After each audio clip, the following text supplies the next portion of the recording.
I'd like to go over a few concepts of how to solve the Rubik's Cube. Before you learn how to solve it, you need to learn about the Rubik's Cube and how it works.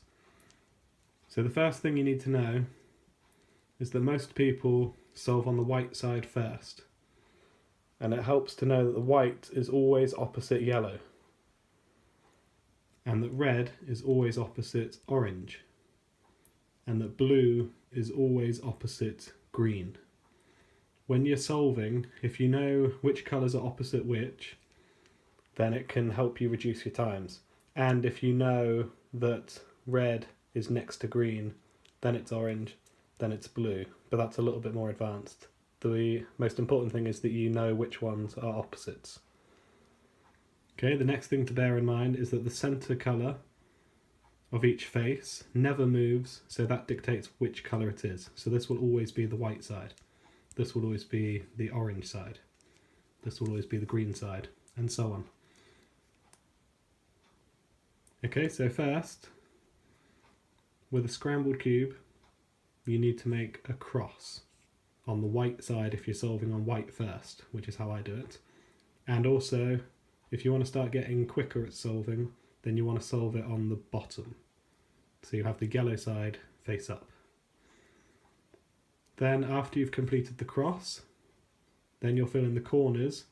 And again, if you want to be faster, then you'll fill in the corners in pairs. So you'll take the corner piece with the edge piece and put it into place. So for example, here we need the green and orange pair, and the green and orange pair is here.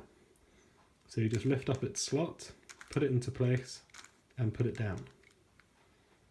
And this is called F2L, first two layers.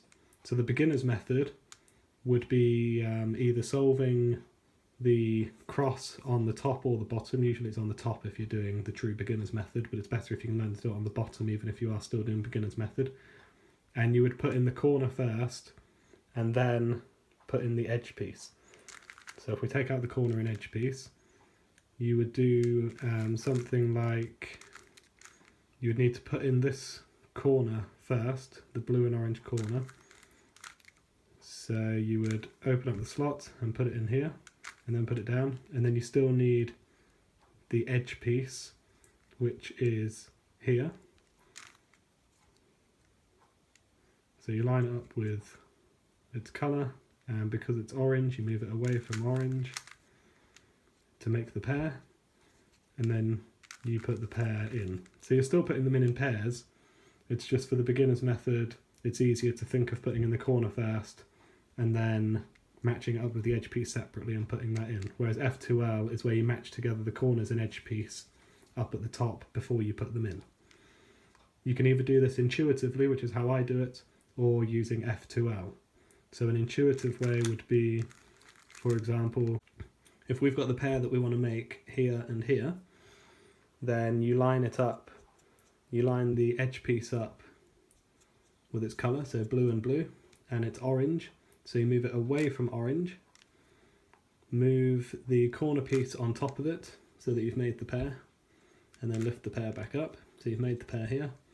Then you move it out of the way of where you want to put it, lift up the slot and put it in and move it down. That's one intuitive method. It is technically an algorithm, but you don't need to think of it as an algorithm. You can just work out intuitively. Another way would be if you had the blue or orange on top. So here we've got the blue on top because it's opposite. It's blue and orange. So if you've got blue here, then you need orange here. If this was orange facing up, then you would need the blue part of the edge piece facing up, if that makes any sense. And you need the white part facing the side so that you can line it up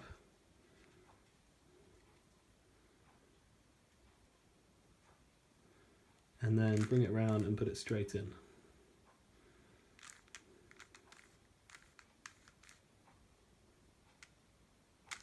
The other way that it could be is if you had, so here they're ready to line up, but if they weren't like this, if it was here, so you've got the white facing outwards there, but the piece is here.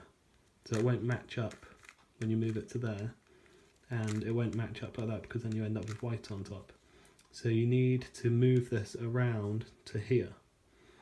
So you can't just bring this down and move it around, because then you would be messing up this pair.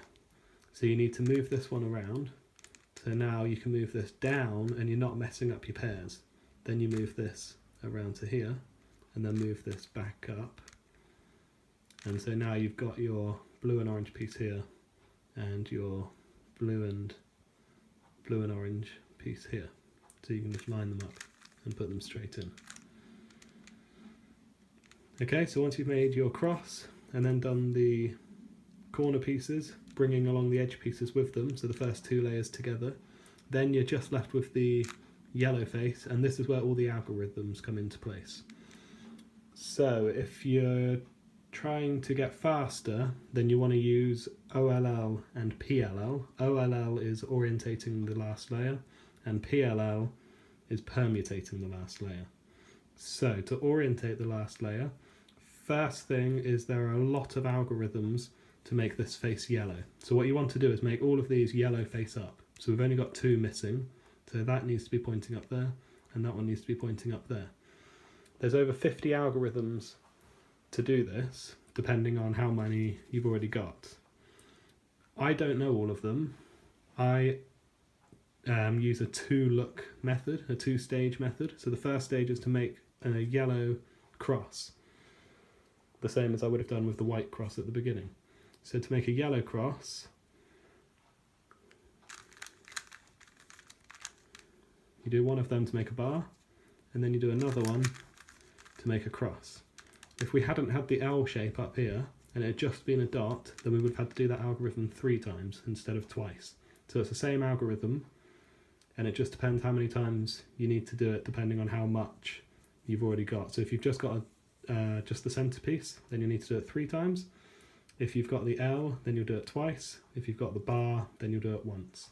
So each one moves it along to the next stage, but it's the same algorithm each time.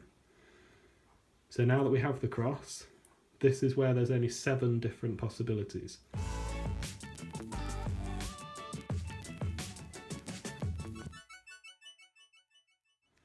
So now we've got yellow. Try and set up another case. Here we have the yellow corners here, but we don't have them here. And we don't have headlights, we've got them on the edge. So we put it on the side. So you've got yellow on each side. And then you do this algorithm. So now we have yellow facing up. Okay, so there's 7 different ones to learn for OLL if you make the cross. So that's why it's in 2 stages. The cross first, and then one of 7 algorithms to make them all yellow facing up.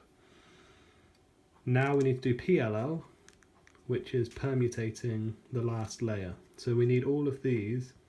For example, like this one, this is completely solved now. However, these are not.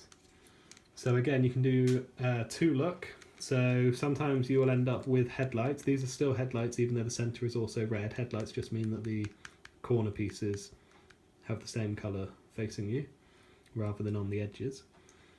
So because these are technically headlights, we can put them at the back. They doesn't need to be matched up with the red side. You can just put them at the back, either by rotating just the layer or rotating the whole cube.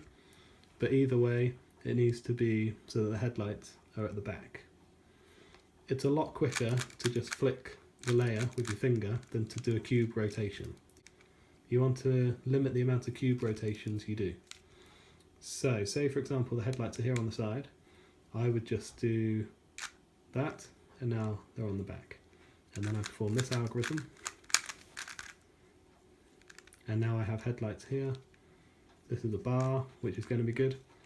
Headlights here and headlights here. So we match up the bar with its colour, and then we do the final algorithm, and it's solved.